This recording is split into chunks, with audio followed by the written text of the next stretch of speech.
자, 이번 시간에는요, FAT 2급 제82회 이론 문제는 여러분들하고 같이 한번 풀어봤고요. 이번 시간에는 실기 파트죠. 실무 수행 파트를 여러분들하고 같이 한번 풀어보도록 할게요.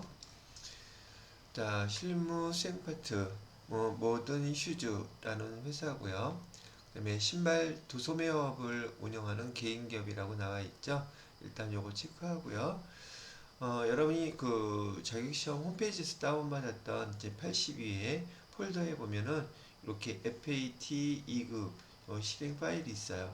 실기 파트를 진행하기 위해서 이걸 더블 클릭해서 실행을 시켜 보겠습니다.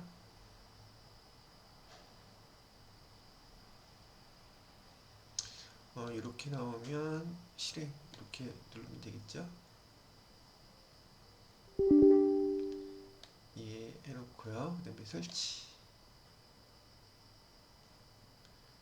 여기 생성된 거 보이시죠? 확인 누르시고요. 자, 여기 감독관 번호는 제가 여기 썼는데 FX1이라고 넣으시면 되겠습니다. FX1 그리고 시작.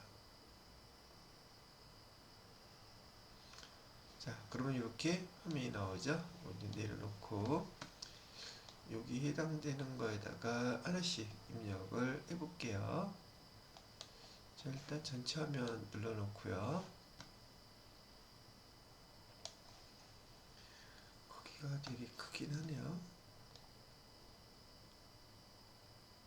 크기를 좀 줄여야 되나? 왔다 갔다 하면서 제가 화면 보면서 입력을 해보도록 하겠습니다. 실무수행 첫 번째 문제는 기초정보관리 이해라고 되어 있죠. 첫 번째 회사 등록을 수정해 달래요.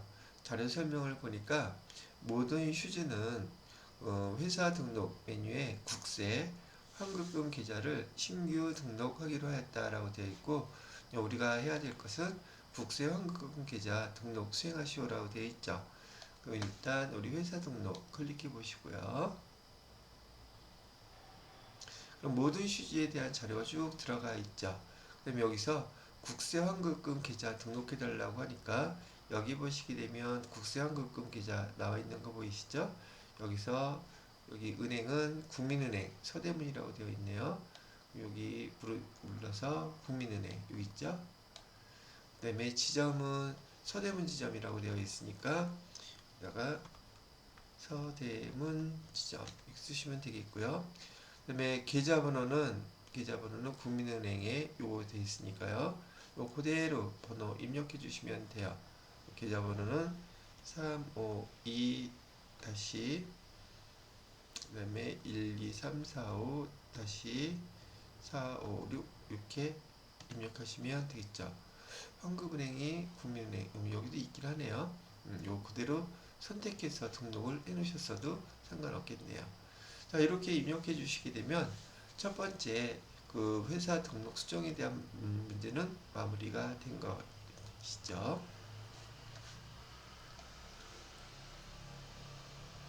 자, 그 다음에 두 번째 문제를 보도록 할게요. 두 번째 문제는 거래처별 초기 이월 등록 및 수정해달라고 되어 있는데 받으러 온 명세서에 대해서 지금 두 건이 들어가 있죠.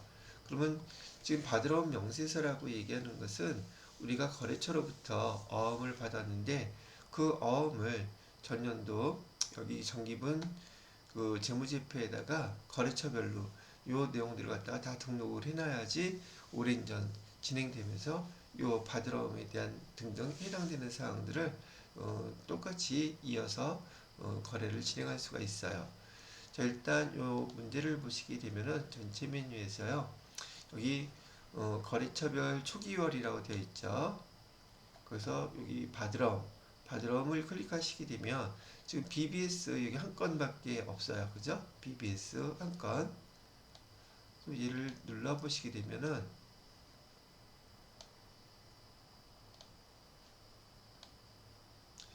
자, BBS를 보시게 되면 지금 여기에 만기 일자는 4월 25일 날로 되어 있고요. 4월 25일 그다음에 어음번호 666 등록되어 있고요. 그다음에 금액 여기 2천만 원 되어 있죠. 되어 있고 그다음에 발행일자, 거래일자, 발행일자, 그다음에 거래일자, 발행일자는 이렇게 되어 있고요. 거래일자가 같죠. 11월 15일. 그다음에 어음의 종류는 전자어음, 그다음에 국민은행. 이렇게 된 것처럼 여기 스포츠월드에 대해서도 1,000,000원 이렇게 등록을 똑같이 해달라는 얘기예요. 그래서 여기 F2 누르셔서요. 거래처 스포츠월드 등록해 주시고요. 만기일자는 4월 10일이네요. 2025년 4월 10일. 그 다음에 어음번호 여기 있는 거 그대로 다 써주셔야지 돼요. 004, 그 다음에 2024 1210 1234 5678 9 이렇게까지요. 그 다음에 금액은 1,000,000원. 이렇게 받으러움에 대해서 주어진 자료들을 있는 대로 그대로 다 입력을 해주시면 돼요. 그 다음에 여기 자수라고 되어 있죠. 자수 눌러주시고요. 발행인은 스포츠월드 그대로 써주시면 되겠습니다. 스포츠월드. 자, 발행일자. 발행일자는 거래일자 똑같이 24년 12월 10일로 되어 있죠. 2024년 12월 10일 똑같이 2024년 12월 10일.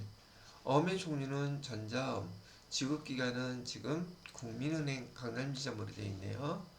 여기 국민은행 선택해 주시고요. 여기다가 강남지점 이렇게 하시게 되면 문제에서 주어진 거래처별 초기 2월 등록 및 수정에 대해서 받으러 온 명세서의 두 번째 거 스포츠월드 3,000,000원까지 입력이 끝난 거예요. 그리고 ESC 눌러서 이렇게 나가시면 여기 받으러 온 잔액 3,000,000원하고 지금 우리가 스포츠월드 등록해서 3,000,000원하고 딱 일치가 되어 있는 걸 확인하실 수 있죠. 이렇게 등록하면 돼요. 자, 그래서 거래처별 초기 2월 등록 수정 두 번째 문제도 마무리했고요. 그 다음에 실무 수행 두 번째 거래자료 입력하는 문제가 제시되고 있네요. 얘는 일반 전표 입력에서 입력해야 되니까 전체 메뉴에서요. 일반 전표 입력 클릭해 주시고요. 자, 내용을 볼게요. 증빙에 의한 전표 입력이라고 되어 있는데요. 자료 설명을 보니까 매출처에서 요청한 거래 확인서 원본을 등기 우편으로 발송하고 대금은 BC카드로 결제했다고 나와 있네요. 그죠? 자, 그러면 등기 우편으로 발송한 그 금액 내용을 갖다가 우리 계정은 뭘로 기록을 해야 되겠느냐 이런 거겠죠. 등기 우편 발송하는 거 요즘은 뭐 대부분 전자메일이라든지 이런 걸로 하게 되는데 지금도 물론 있기도 하고요.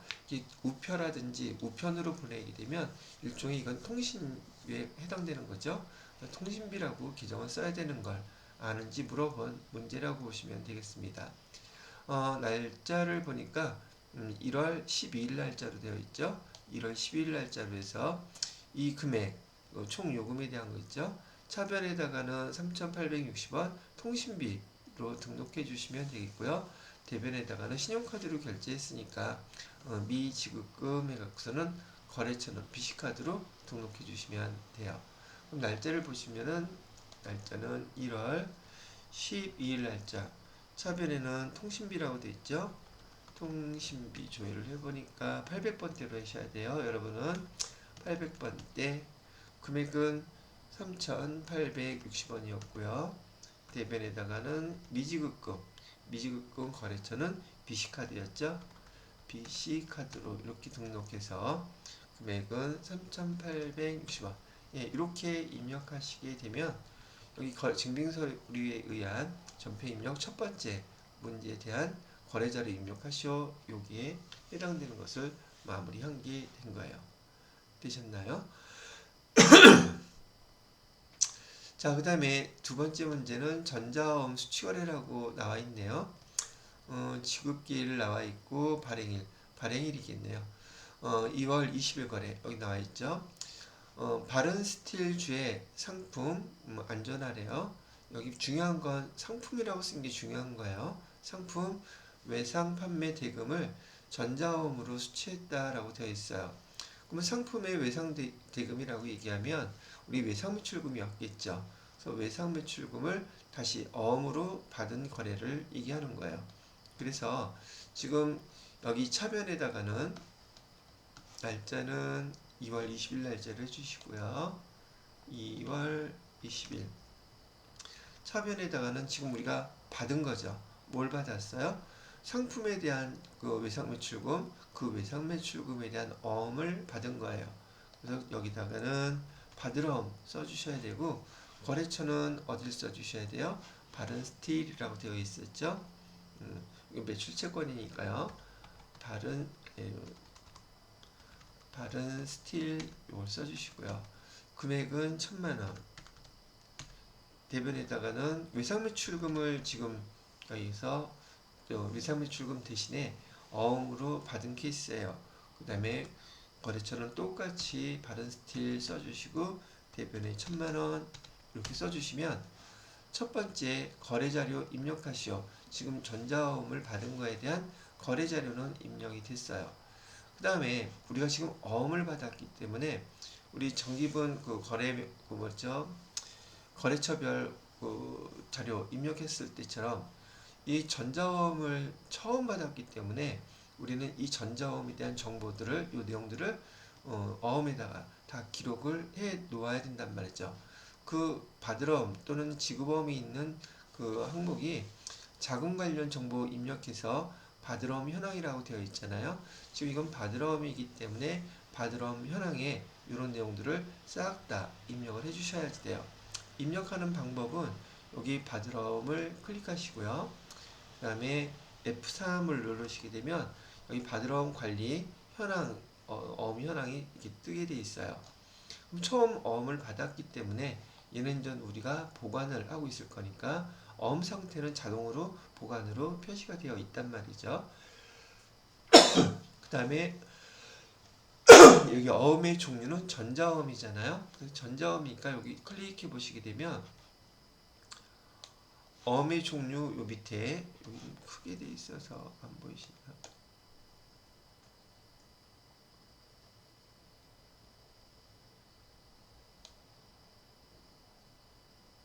이렇게 만드는데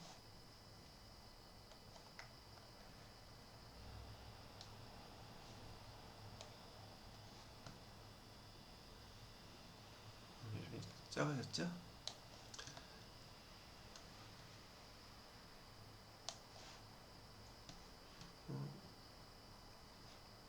밑에 보이게끔 해드리려고 하는데 이게 안 보여지네요.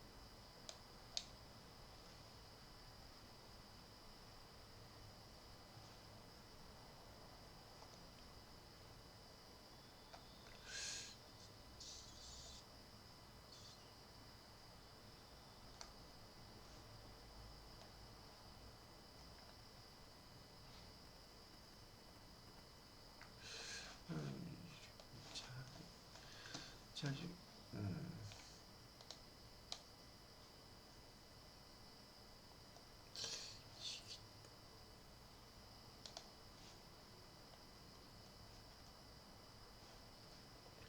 화면 크기를 좀 줄이려고 했더니만 이게 잘 안 되네요. 자, 요 밑에 보시게 되면 어음의 종류가 저기 다 나와 있죠? 1번은 약속어음, 2번은 뭐 상장, 당자 이렇게 되어 있는데 지금 우리 전자어음이잖아요. 그래서 여기다가 어음의 종류 6번이라고 이렇게 입력해서 전자어음 해주셔야 되고요. 지금 우리가 이 어음을 처음 받았어요. 그렇기 때문에 이 어음에 대한 정보가 우리 컴퓨터에는 여기 반영되어 있지 않단 말이죠. 그래서 이 어음에 대한 이 어음 번호, 일렬 번호를 등록을 해주셔야 돼요. 그래서 004 2025 그다음에 02 20 1 2 3 4 5 6 7 8 9 이렇게 해서 어음 번호를 다 입력해 주셔야 되고 여기 어음에 대한 거 수치는 여기 거래처에서 직접 발행한 것은 자수라고 불러요. 그래서 자수라고 그대로 써주시면 되겠고요. 그 다음에 여기 엔터를 쳐보시게 되면은 네, 발행일 커서가 가 있죠. 발행일은 언제라고 되어 있습니까? 발행일은 오늘 날짜 입력했던 2월 20일 되어 있죠. 그다음에 만기일. 만기일은 여기 지급기일이라고 되어 있는 4월 20일 있죠. 요거를 입력해 주셔야 되는 거예요. 그래서 2025년 4월 20일 이렇게 입력해 주시면 되겠고요. 자, 그 다음에 지급은행을 보니까 국민은행 강남지점이라고 되어 있죠. 지급은행은 여기 F2 눌러주시면은 국민은행 나와 있죠. 국민은행 지점은 직접 입력 강남지점 엔터 치게 되면 더 이상 커서 움직이지 않죠. 즉 여기 전자화면에서 여기 있는 내용을 보시고 여기 받으러 온 현황에 대해서 하나하나 이렇게 입력을 해주시면 되는 거였던 문제였었어요. 되셨죠? 자, 그래서 여기 수행과제 전자화음 수취거래에 대해서 거래자료 입력을 해봤고 자금 관련 정보 받으러 온 현황에 다 반영을 하게 되었습니다. 그렇게 마무리 해주시면 되겠습니다. 그 다음에 세 번째, 통장 사본에 의한 거래 입력이랬는데 거래 날짜는 3월 20일이네요. 그럼 맡기신 금액 돈 입금된 게 2천만 원이 입금되어 있죠. 나이스 정보에서 보냈대요. 뭔가 봤더니 본사 건물 2층을 나이스 정보와 임대 계약 후 보증금이군요. 신한은행 보통예금 계좌로 입금되었다고 하는 거예요. 그러면 신한은행 보통예금 계좌로 입금된 것은 차변에 보통예금 신한은행이라고 해주고 2천만 원 요거 쓰는 건 어렵지 않을 거고요. 임대 계약 후 돈을 갖다가 건물을 빌려준 거죠. 그 계약 후 보증금 받았으니까 대변에다가는 우리가 건물을 빌려주고 보증금 받은 것은 임대 보증금이라고 쓰죠. 임대하고 보증금을 받았다. 그렇게 분개를 해주시면 돼요. 자, 그러면 여기다가 분개를 한번 써보도록 할게요. 날짜는 3월 20일로 되어 있고요. 차변에는 보통예금 여기 신한은행이라고 그랬죠. 신한은행 보통예금 계좌로 입금이 됐다고 했어요. 금액은 2천만원. 자, 대변에다가는 임대보증금이라고 그랬었죠. 임대보증금 이렇게 써주시고요. 이 거래처 반드시 써주셔야지 돼요. 나중에 돌려줘야 되는 거니까요. 나이스 정보라고 그랬었어요. 나이스 정보 해주시고 2천만원 이렇게 해주시게 되면 여기 거래에 대한 자료를 우리가 입력을 마무리하게 된 거예요. 되셨죠? 자, 그 다음에 네 번째 문제를 볼게요. 이번에도 통장 사본에 의한 거래 입력이라고 되어 있고요. 날짜를 보니까 날짜는 4월 14일이죠. 여기도 4월 14일 나와 있고요. 이번에는 보통예금 통장에 농협은행으로 거래가 되었네요. 어떤 내용인가 봤더니 직원들의 업무에 필요한 도서, 책을 구입했네요. 그 다음에 체크카드 영수증이라고 되어 있어요. 이 체크카드로 했다는 얘기죠. 이렇게 체크카드를 사용하게 되면 여러분들도 체크카드를 사용했을 때 물건을 사고 체크카드 사용하게 되면 여러분이 여러분의 통장에서 보통예금 통장에서 바로 이체가 되죠. 그래서 신용카드를 사용했을 때는 미지급금 이렇게 쓰시면 되겠지만 체크카드를 사용하셨을 때는 보통예금에서 바로 이체돼서 나가기 때문에 보통예금이라고 써주셔야 돼요. 그 다음에 업무에 필요한 도서를 구입했다고 했으니까 얘는 도서 인쇄비라는 계정을 써주시면 되겠죠. 그죠? 자, 그래서 날짜는 4월 14일 거래로요. 날짜는 4월 14일 차변에다가는 도서 인쇄비 800번대로 해주셔야 되고요. 판관비 금액은 7만원 이렇게 해주시면 되고요. 그 다음에 대변에다가는 보통예금이라고 해주셔야 돼요. 그런데 보통예금 체크카드 샀을 때는 보통예금에서 빠져나가기 때문에 근데 보통예금은 어디 보통예금에서 빠져나갔다 그랬어요? 농협이라고 그랬었죠. 그래서 농협 보통예금 통장에서 이렇게 바로 빠져나가기 때문에 보통예금이라고 써주셔야 돼요. 체크카드를 사용했을 때는요. 신용카드와 체크카드의 차이점 이렇게 잘 구분을 해주시면 되겠습니다. 자, 이렇게 하면 네 번째 문제인 그 거래자료 입력을 갖다가 다 마무리한 게 된 거죠. 그죠? 자, 그 다음에 다섯 번째 문제를 볼게요. 다섯 번째 문제는 뭔가 봤더니 날짜는 5월 10일 거래로 되어 있네요. 당사 물류팀 직원의 가족 장례 식장에 보낼 근조화한 장례식장에 보낼 근조화한을 주문하면서 대금은 이번에 신용카드로 결제를 했네요.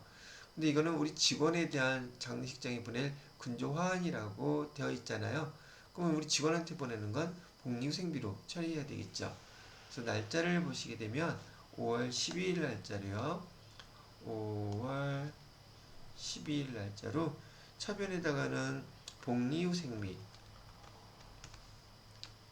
800번대로 해주시고요.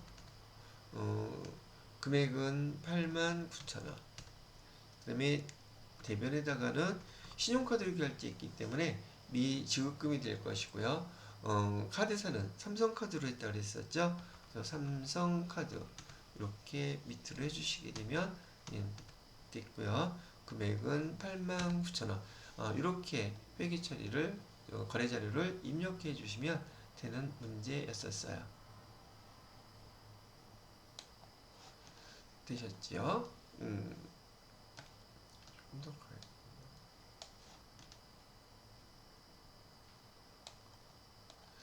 자, 그 다음 문제로 넘어가 보면 이번엔 기타 일반 거래라고 나와 있네요.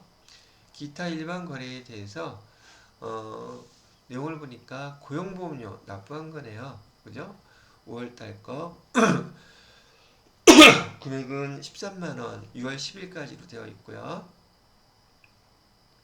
자, 보통예금 신한은행 보통예금에서 거래가 됐는데 6월 10일 날 근로복지공단으로 13만원 고용보험료 보냈다는 뜻이에요. 자료 설명을 보면 5월 급여 지급분에 대한 고용보험료를 납부 기한일에 납부 기한일이 여기 6월 10일이죠. 거래도 6월 10일이고 계좌에서 신한은행 보통예금 계좌에서 이체해서 납부했다고 합니다. 고용보험료 중 58,500원 급여 지급 시 원천 징수한 금액이래요. 그럼 고용보험료도 사업자하고 그 다음에 그 사원들 직원들 거 같이 내는데 월급 줄 때 고용보험료 이만큼 여기 원천 징수에 따르면 원천 징수했던 계정 과목은 예수금으로 원천 징수를 해놨겠죠.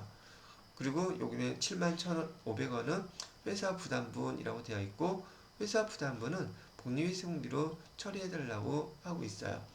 그럼 날짜는 여기서 6월 10일 날짜로 보시고요. 월급 지급했을 때 예수금으로 처리했던 계정 과목 그리고 이 아니죠. 차변에 예수금으로 처리해놨던 금액이 얼마라고 그랬었냐면 58,500원이라고 돼 있었죠. 여기다가 58,500원 직원들 월급에서 떼어놨던 거 요 금액하고 똑같이 차변에다가는 회사 부담분이라고 돼 있죠. 회사 부담분은 71,500원. 이 두 가지 금액을 합쳐서 우리 보통예금 통장에서 신한은행 보통예금 통장에서 이체해줬다고 나와 있어요. 금액은 합쳐서 13만원이 되겠죠. 13만원. 이렇게 써주시면 된다는 얘기예요. 그래서 여러분들이 건강보험이라든지 국민연금이라든지 그런 다음에 여기 고용보험료는 이렇게 직원들 월급을 지급했을 때 공제금액으로 띄워놓는 그 금액 그 다 예수금으로 띄워놓죠. 납부할 때는 차변으로 그 직원들 급여에서 원천징수한 만큼 빼주고 나머지 회사 부담분에 대한 금액을 이렇게 써주시면 된다는 얘기죠. 국민연금이나 건강보험은 50대 50 똑같지만 고용보험료는요 사업주가 일정한 금액을 더 납부를 해야지 돼요. 그래서 금액이 50대 50 똑같지 않다라는 걸 알고 계시면 되겠네요. 자, 이렇게 설명을 해드렸고요. 그 다음에 7번 문제를 볼게요. 7번 문제는 증빙서류가 현금 영수증이네요. 그래서 무슨 내용인가 볼게요. 날짜는 7월 18일이고요. 금액은 150만원. 신상품 아쿠아 슈즈를 홍보하기 위해서 라디오 광고 계약을 체결한 후 광고 제작비를 현금 지급하고 수취한 영수이다. 이거 출금 전표로 쓰면 되겠네요. 그리고 광고 계약을 체결하고 광고 제작비를 현금 지급했으면 얘는 당연히 계정은 광고 선전비가 돼야 되겠죠. 날짜를 7월 18일로 해주시면 되겠죠. 7월 18일 차변에다가는 광고 선전비 800번대로 해주시고요. 금액은 150만원. 대변에다가는 현금으로, 대변한다고 하지 말고요. 여기 출금거래로 1번 이렇게 놓으면은 광고 선전비 표시가 딱 됐죠. 그래서 7번 거래자료 입력은 이렇게 해주시면 마무리가 되겠네요. 자, 그 다음에 8번 문제를 볼까요?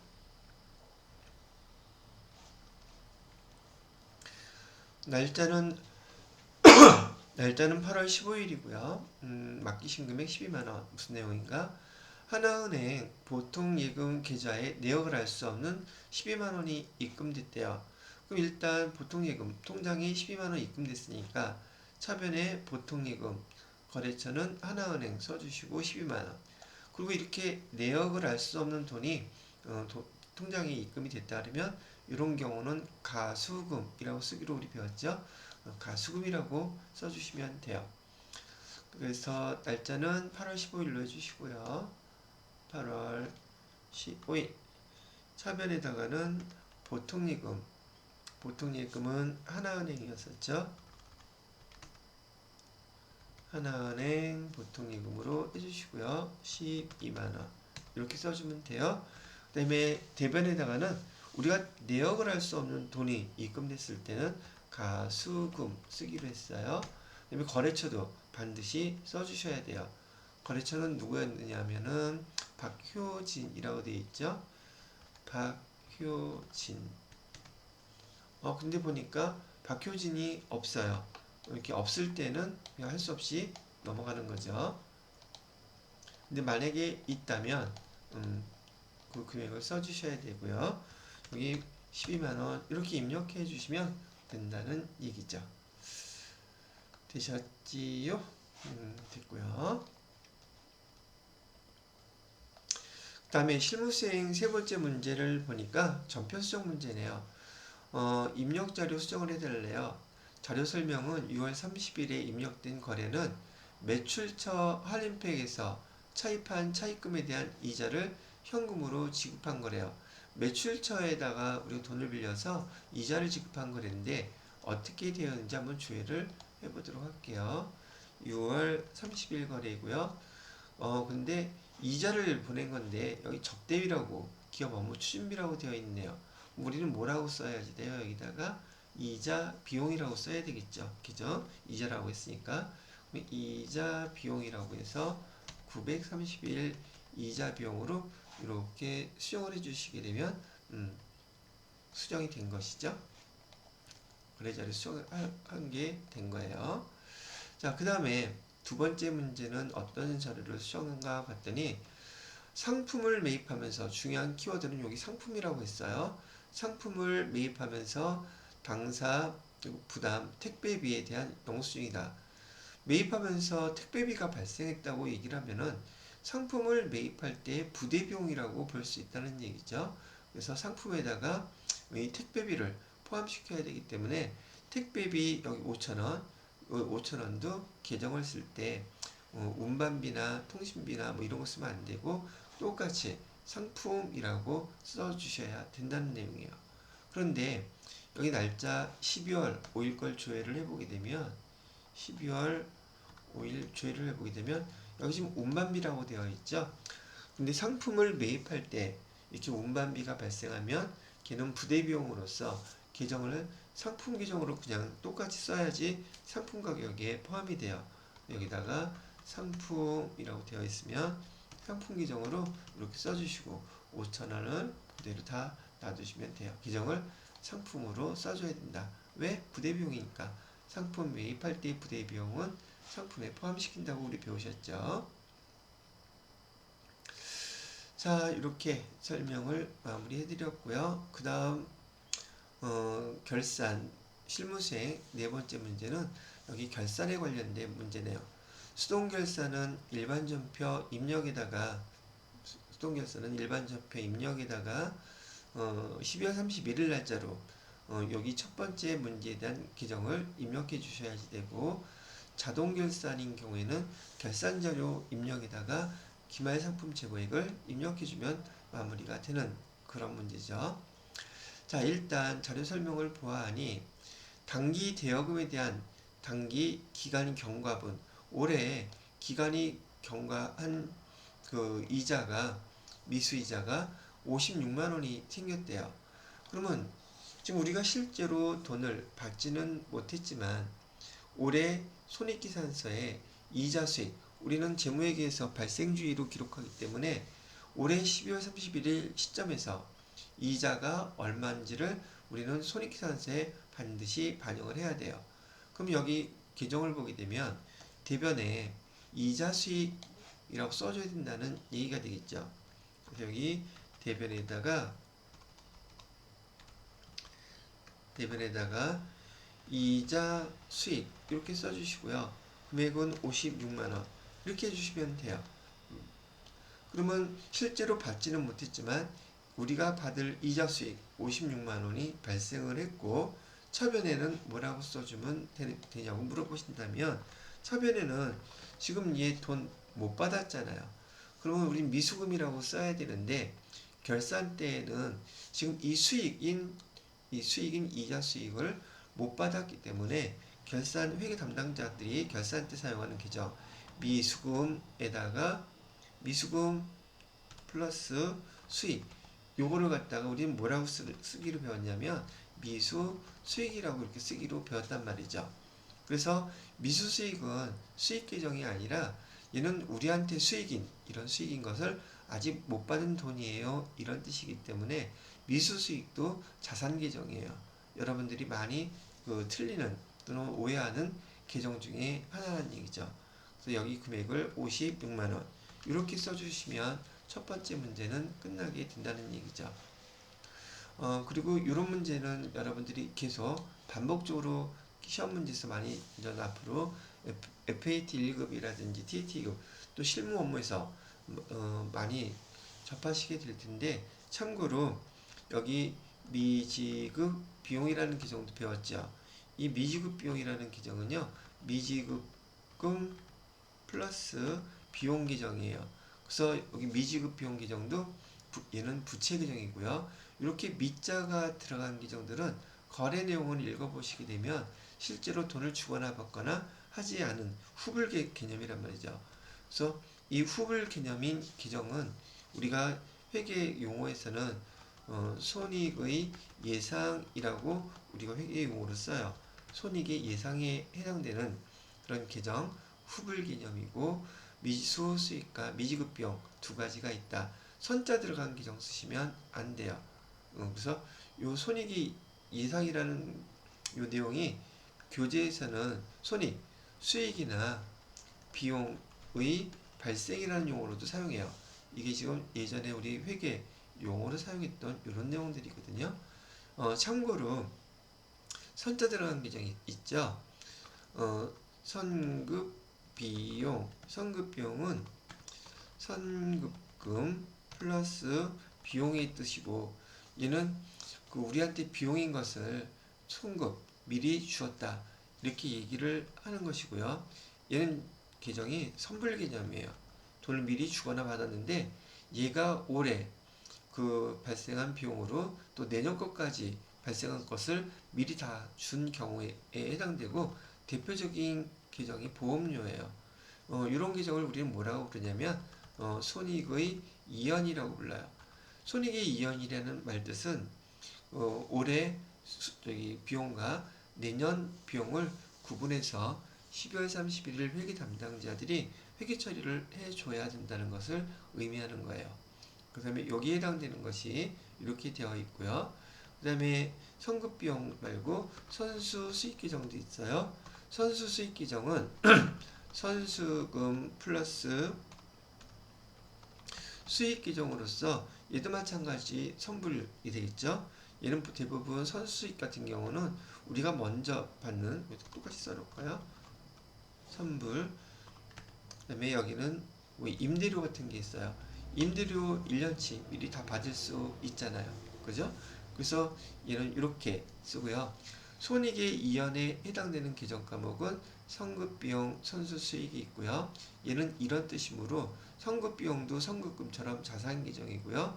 선수금은 선수수익도 선수금이 부채 계정이니까 선수수익도 부채 계정이다. 그래서 여기 계정 4개를 설명해 드렸는데 미수, 수익, 미지급비용 얘네들은 얘는 자산 계정, 얘는 부채 계정. 선급비용은 자산 계정, 선수수익은 부채 계정. 이렇게 구분을 잘 해놓으시기 바랍니다. 기초과정에서 이 내용들을 많이 어렵게 생각하시는데 제가 여러분들 그 저기 뭐죠? 기출문제 풀어드리는 동영상 밑에 링크를 해놨어요. 뭐라고? 여기 손익의 이한, 손익의 예상이라고 해서 동영상을 링크를 해놨으니까 요 파트가 약하신 분들은 클릭해서 복습을 천천히 해주시면 돼요. 한 40분 정도 보시면 되지 않을까 싶은데 그러면 이렇게 요 결산 내용이 많이 헷갈리시다고 하는 분들한테 어느 정도 정리가 깔끔하게 되지 않을까 싶네요. 자, 그러면 첫 번째 거 수동결산부터 입력을 해볼게요. 일단은 12월 31일로 해주시고요. 차별에다가는 미수수익이라고 써주시고요. 금액은 56만원. 이거 못 받았어요. 대변에다가는 우리 이자 수익이 발생했다 그랬었죠. 이자 수익으로 56만원 발생을 했지만 지금 12월 31일 현재 우리는 우리한테 수익인 돈을 받지 못했기 때문에 미수 수익이라고 이렇게 기록을 해주시면 된다는 얘기예요. 자, 그 다음에 기말 상품 재고액. 얘는 우리가 결산 항목에서요. 여기 결산자료 입력이라고 되어 있죠. 결산자료 입력이다 입력하는 것을 우리는 자동결산이라고 불러요. 그래서 1월 달부터 12월까지 조회를 해서 확인 눌러주시고요. 여기 보시게 되면 상품에 대한 기말 상품 재고액 칸이 있죠. 여기에다가 1,800만원 그대로 입력만 해주시면 돼요. 1,800만원 이렇게 입력해 주시고요. 그러면 일단 다 끝났죠? 이렇게 입력해 주시고 잊어버리면 안 되는 거 반드시 전표 추가를 눌러 주셔야 돼요. 우리는 회계 담당자이니까 숫자만 여기다 입력하면 끝이 아니라 회계 처리도 해야 되는데 왜 자동결산이라고 얘기를 하느냐면 여기 해당되는 계정에다가 금액 입력하고 요 전표 추가를 누르게 되면 아까 보았던 여기 일반 전표에 여기 해당되는 결산 마감 전표들이 자동으로 쫙 발생이 된단 말이죠. 그래서 예 이렇게 눌러보시게 되면 전표 추가 완료되었다 그랬죠. 그래서 자동결산이라고 부르는 거예요. 확인 눌러보시고요. 여기 이제 전표에 가셔서 굳이 꼭 확인을 안 해보셔도 되지만은 12월 31일을 다시 한번 조회해 보시게 되면 결차 결대해 가지고 상품에 대한 대체 원가가 자동으로 결산 반영이 되어 있는 것을 분기가 되어 있는 걸 보실 수 있다는 얘기죠. 결산 분기라고도 되어 있죠. 이렇게. 그래서 여기 반드시 자료를 입력하고 난 다음에는 전표 추가를 꼭 입력을 해주셔야 돼요. 클릭을. 자, 이렇게 하고 난 다음에 결산 마감을 우리가 하는 과정이기 때문에 문제에서는 12월 31일을 기준으로 손익계산서, 재무상태표 순서대로 조회 작성하라고 되어 있잖아요. 이거 별거 어려운 건 아니고서 할 내용들은 다 입력이 되어 있지만 손익계산서를 여기서 선택해 보시는 거예요. 그리고 12월 달을 기준으로 조회를 이렇게 하셨죠. 문제에서 손익계산서 먼저 조회하라 그랬잖아요. 근데 손익계산서 조회했을 때 우리가 프로그램에서 1년 동안 발생했던 모든 수익과 비용 계정을 마감하는 절차가 지금 여기서 손익계산서 조회 작성할 때 상단부에서 기능모음 추가라고 되어 있죠. 그래서 발생했던 모든 수익과 비용 계정을 대체 분기 수행할 것, 즉 최종 마감하는 과정이에요. 기능모음에서요. 기록에서 요 추가라고 되어 있는 거 있죠? 대체 분기하라는 얘기.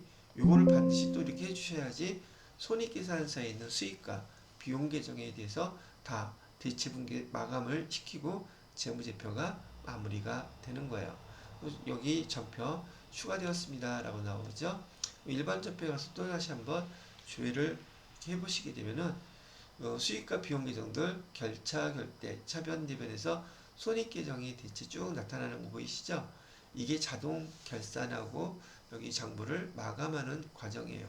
손익계산서에서도 반드시 요거 해주셔야 된다는 얘기고요. 아시겠죠? 그 다음에 여기 손익계산서 본 다음에 뭐 봐달라 그랬어요? 재무상태표 봐달라 그랬죠.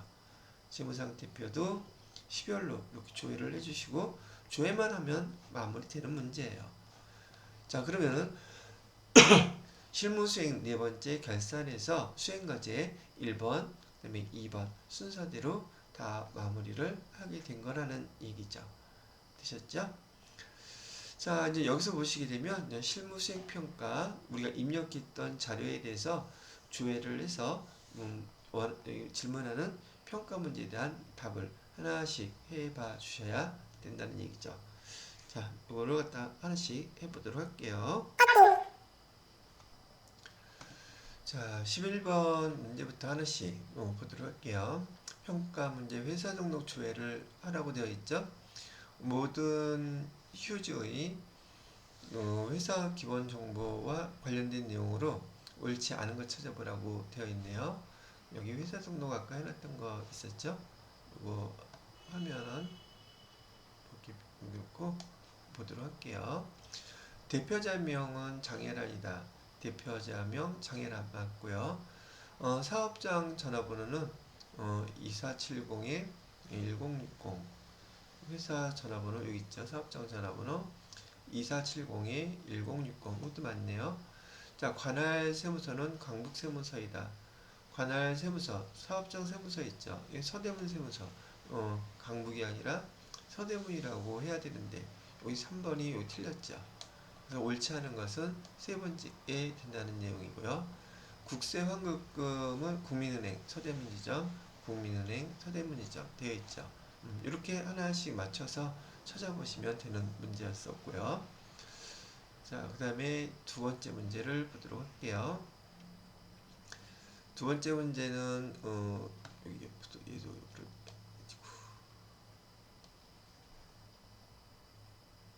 이렇게 재놓고요. 일개표, 월개표를 조회해서 7월에 발생한 판관비, 판매 관리의 계정 과목 중에서 현금 지출이 가장 큰 계정 과목에 코드 번호 3자리 입력하라고 나와 있네요. 얘는 좀 이렇게 더 봐야 되겠죠.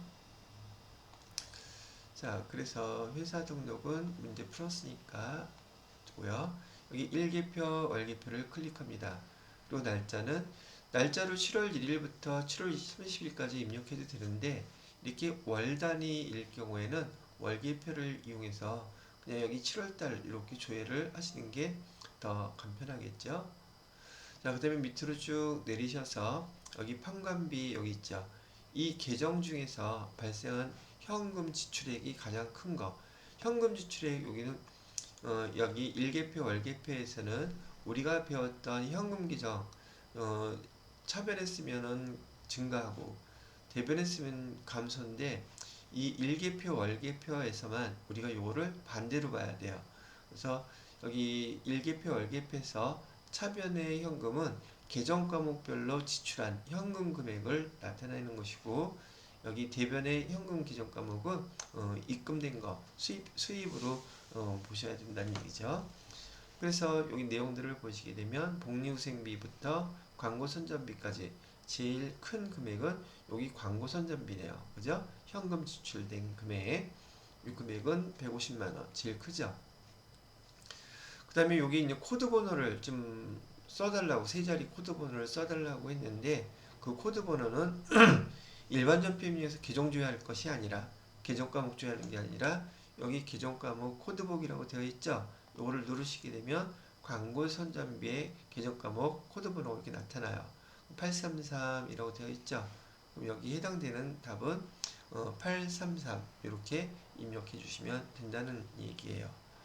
자, 그 다음에 13번 문제는 계정별 원장을 조회해 달라고 하죠. 얘도 끝났으니까 일개표, 월개표는 없애고요. 전체 메뉴에서 여기 계정 과목별 원장, 계정별 원장 여기 보시죠. 요거 클릭해서 열어봐 주시면 되겠고요. 자, 날짜는 12월 1일에서 12월 31일까지 상품 매입액, 재고자산이죠. 상품 매입액이 얼마인지를 물어보고 있어요. 그럼 날짜는 12월 1일에서 12월 31일까지 계정 과목은 상품 계정이라고 그랬었죠. 상품 이렇게 조회하셨어요. 똑같이 상품만 조회하면 되겠죠. 전체를 누르게 되면은 지금 상품은 재고자산이기 때문에 차변에는 증가, 대변에는 감소를 나타내는 거예요. 그럼 여기서 지금 상품 매입액은 얼마입니까? 그랬죠? 여기 월계에 보시면 월계 상품 기정 차변에 있는 합계금액 나와 있죠? 그래서 얼마라고 답하면 된다? 1457만 5천원 이라고 답하시면 되는 문제였던 거예요. 아시겠죠? 자, 그 다음에 이번에는 똑같이 계정별 원장인데요. 8월 말 가수금 잔액이 얼마냐고 물어보고 있어요. 8월 말이라고 했으니까 1월 1일부터 8월 31일까지 계정 과목은 가수금 조회를 하셔서 가수금 이호치만 조회를 해봅니다. 그러면 잔액이 얼마 남았다고 나와 있어요? 여기 3만원 등등 해서 여기 잔액 15만원이라고 나와 있는 거 보이시죠? 여기 잔액 8월 15일 현재 잔액은 여기 15만원이에요 라고 답하시면 되는 문제예요. 여기 되셨죠? 자, 그 다음에 15번 문제도 계정별 원장, 이번엔 6월 말로 예수금 잔액을 물어보고 있어요. 6월 말로, 그러면 6월 30일 이렇게 조회해 주시고요. 그 다음에 예수금은 코드 번호가 254번이니까 전체를 조회합니다. 자, 조회를 해보시게 되면은 예수금 여기도 잔액이 있죠.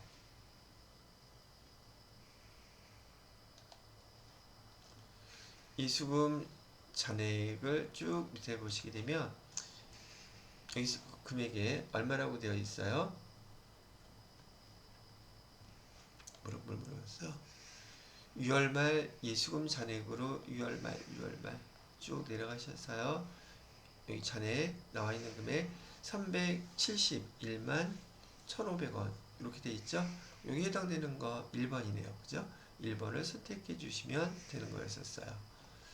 자, 그 다음에 16번 문제는 거래처 원장을 조회해 달라고 하네요. 기정별 원장도 끝났으니까 됐고요. 그 다음에 거래처 원장 여기 뒤에 있는 거 있죠? 이거 클릭해서 열어봐 주세요. 자, 그러고서는 거래처 원장에서요.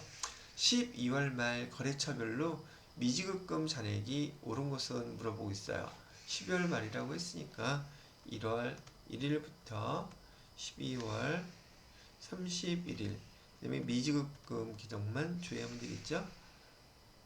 엔터 다 쳐요. 자, 그러면 여기 미지급금이라는 계정에 대해서 거래처별로 잔액이 여기 쭉 나와 있는 거 보이시죠? 그죠? 하나씩 비교를 해보는 거예요. AJ2이라고 되어 있죠? AJ2가 있어요. 여기 있죠? 잔액은 5만원. 근데 여기는 700만원이라고 되어 있으니까 틀렸죠? 옳은 거 골라야 돼요. 성진 빌딩은 700만원. 성진 빌딩 700만원이 틀렸죠? BC카드. BC카드 여기 3,860원. 여기 맞네요. 그죠? 세 번째 게 답이 되겠고요. 구로상사는 297만원. 이것도 틀렸죠. 그죠?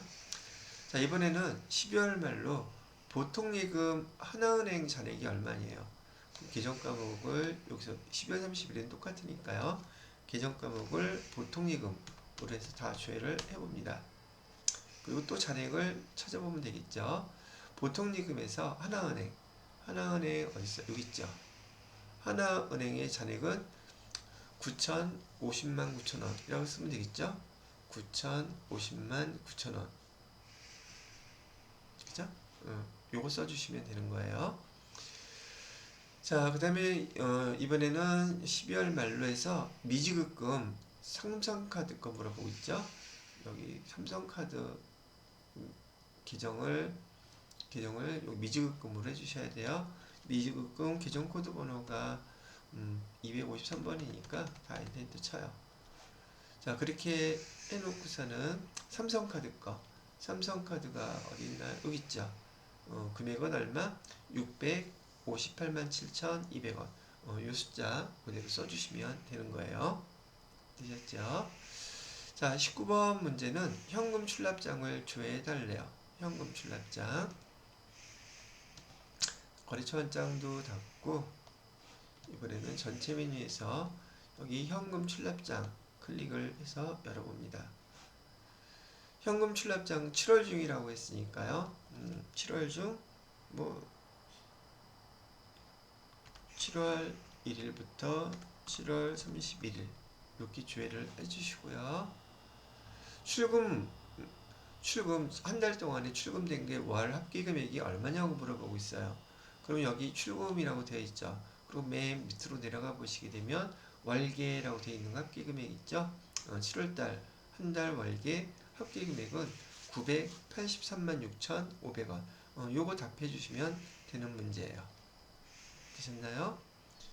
자, 그 다음에 20번 문제는 합계 잔액 시산표 조회를 해서 1월 말 받으럼 잔액 얼마냐고 물어보고 있어요. 그러면 합계 잔액 시산표 또 조회를 하면 되겠죠. 여기 합계 잔액 시산표 있어요. 클릭해 주시고요. 날짜는 1월 말이라고 했으니까 1월로 조회를 하시면 되겠고요. 엔터 치면 되고요. 받으럼 잔액. 받으럼 여기 있네요. 받으럼은 자산 계정이니까 잔액이 사변에 있겠죠. 잔액은 얼마? 3천만원. 요거 답해 주시면 되는 문제였었어요. 됐죠? 자, 이렇게 해서 20번까지 한번 문제 쭉 여러분들하고 풀어봤고요. 자, 21번부터는 재무제표, 즉 손익계산서와 재무상태표를 보고 답하는 문제가 되겠어요. 우선 여기 첫 번째가 손익계산서니까요. 아까 우리 열어놨던 손익계산서를 열어봅니다. 자, 21번 문제는 당기에 발생한 판관비의 계정 과목별 계정별로 금액이 오른 거 어떤 건가요? 물어보고 있네요. 이것도 쭉 내리셔서 여기 판관비라고 되어 있죠. 계정 과목이 쭉 나와 있는 거 하나씩 비교를 해볼게요. 도서인세비 여기 있죠? 도서인세비는 40만 6천원이네요. 오른 것은 1번. 이거 맞네요. 소모품비는 200만원, 여기는 319만원. 틀렸죠? 그 다음에 수수료 비용이라고 나와 있어요. 수수료 비용은 319만원. 이것도 틀렸죠? 자, 광고 선전비 680만원. 이것도 틀렸죠? 그래서 여기 21번에서 판관비 중에서 계정 잔액이 금액이 맞는 것은 도서 인쇄비였다. 이렇게 표시하시면 되겠습니다.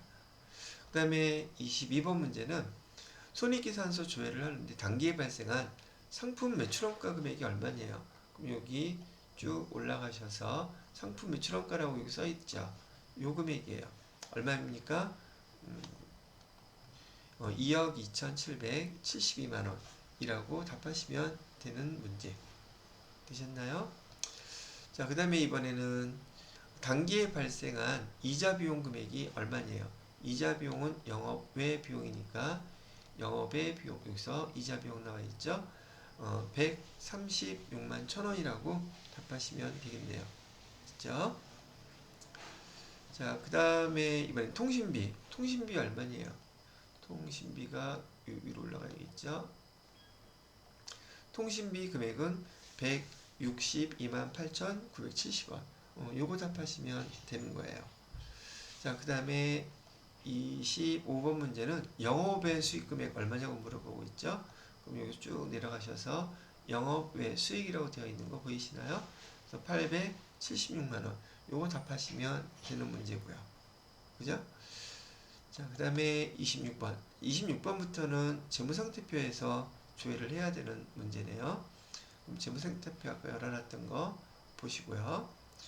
재무상태표에서 12월 말로 지금 되어 있죠. 임대보증금은 부채 규정이니까 여기 임대보증금 있죠. 2천만 원.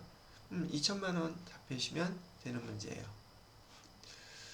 그 다음에 12월 말 외상매출금, 장부금액을 물어보고 있는데 장부금액이란 외상매출금에서 대선충당금 뺀 금액을 얘기해요.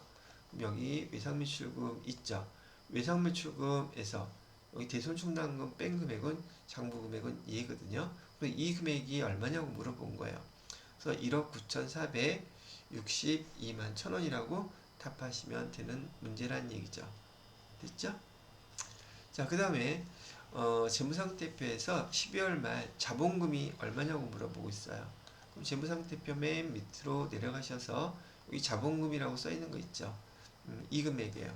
여기서 해당되는 금액은 5억 1,366만 7,710원. 3번이 여기 답이 되겠네요. 그죠? 자, 그 다음에는 예적금 현황을 물어보고 있어요. 그러면 전체 메뉴에서 여기 자본 예적금 현황 여기 있죠? 예적금 현황 클릭해 주시고요. 그 다음에 12월 말로 물어보고 있어요. 12월 31일 해놓고 예적금 현황을 비교를 해봅니다. 토스뱅크 맨 위에 있죠? 전액. 틀리네요. 옳은 거 찾으래요. 하나은행은요? 하나은행은 9천. 요것도 틀리네요. 그 다음에 농협은행은 66만원. 얘가 맞네요. 그죠? 농협은행, 여기 보통예금으로 66만원. 요게 답이 되겠고요. 옳은 거죠? 당좌 우리은행은 1300, 2800 틀렸죠?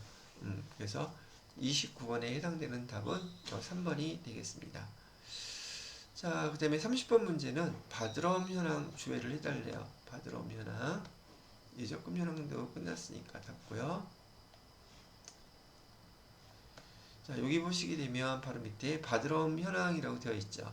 요거 클릭해 주시고요. 날짜 주회를 갖다가 일별로 해줬고요. 만기일은 2025년.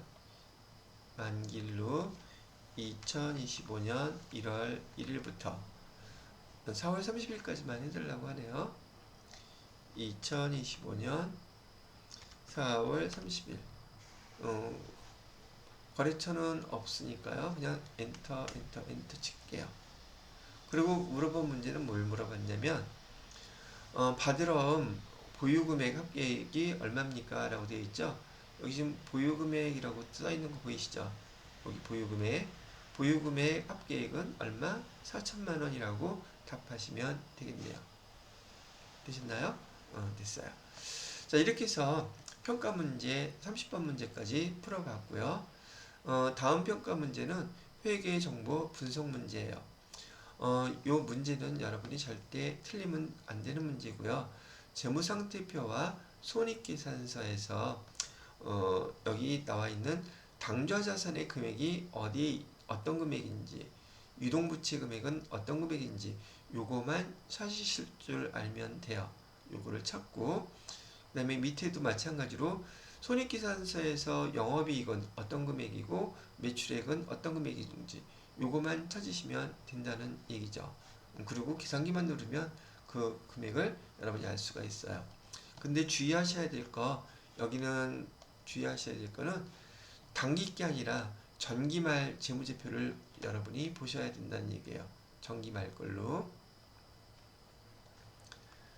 자, 그러면 아까 여기 재무상태표 다시 한번 보도록 할게요. 재무상태표에서 여기 당좌자산 유동부채라고 그랬었죠. 이렇게 나누어주고 백분율로 곱한 것이 당좌비율이라고 부르는 거예요. 그래서 당좌비율은 이런 뜻을 갖고 있다는 거 여러분들이 천천히 읽어보고 기억하셔야지 되고요. 시험 문제와는 약간 차이점이 있긴 한데 여러분들한테는 당좌비율이라는 게 이런 뜻이라는 걸 알려드리고 싶은 것이고요. 계산하는 방식은 이렇게 계산하는 거예요. 이게 회계정보를 분석하는 방법입니다. 그런 걸 가르쳐 주는 거거든요. 자, 일단 당좌자산부터 한번 찾아볼게요. 재무상태표에서 당좌자산 여기 있죠? 우리가 지금 찾는 것은 단기게 아니라 여기 회계정보 분석 문제는요. 전기과에서 답을 요구하고 있어요. 그래서 당좌 자산은 금액이 얼마냐고 나와 있냐면 여기 3억 7,630만 원이라고 되어 있죠. 요 금액을 이따가 요 위에다 써놓을 거예요. 자, 그 다음에 유동부채라고 나와 있어요. 유동부채는 밑으로 쭉 내려가 보시게 되면 여기 유동부채 있죠. 유동부채에서 7,660만 원. 요 금액을 또 요 밑에다가 써놓을 거예요.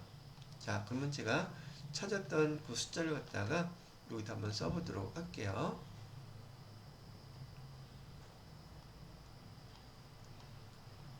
자, 당좌 자산은 3억 7,630만 원 이렇게 써주시라는 얘기고요. 유동부채는 7,660만 원 이렇게 써주라는 얘기예요. 이렇게 찾아갖고 쓰는 건 어렵지 않으시죠? 제가 왜 이걸 이렇게 설명을 자세히 해드리냐면 여러분 중에서 이 무려 점수가 8점짜리예요. 절대 틀리면 안 되는 문제이기 때문에 그렇단 말이죠. 자, 일단 찾아서 숫자를 갖다가 이렇게 메모를 해 놓으시고, 자, 계산기를 여러분이 누르셔야지 돼요.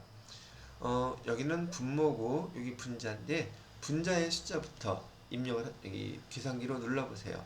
376 300 000. 그 다음에 두 번째 여기 나누기 해주시는 거예요. 나누기 분모의 숫자인 76 600 000 이렇게 하고 누르게 되죠. 그러면 숫자가 나오겠죠. 소수점으로 쭉 얼마 나와요.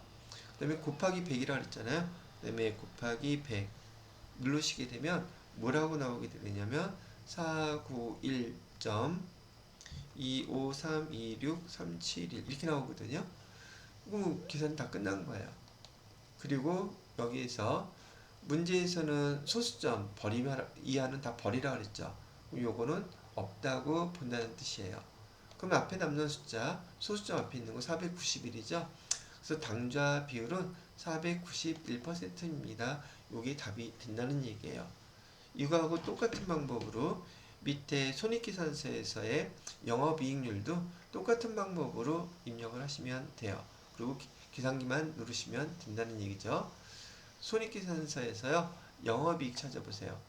영업이익은 판관비를 뺀 요 밑에 영업이익 나와있죠. 영업이익은 전기거, 여기도 전기거라고 되어 있죠. 영업이익은 8,853만원이라고 되어 있어요. 8,853만원 여기다 쓸 거고요. 그 다음에 매출액은 맨 위에 있는 거 있죠. 5억 6,300. 매출액은 여기다가 5억 6,300 이렇게 쓸 거란 말이죠. 자, 그럼 똑같이 제가 한번 써봐 드리도록 할게요.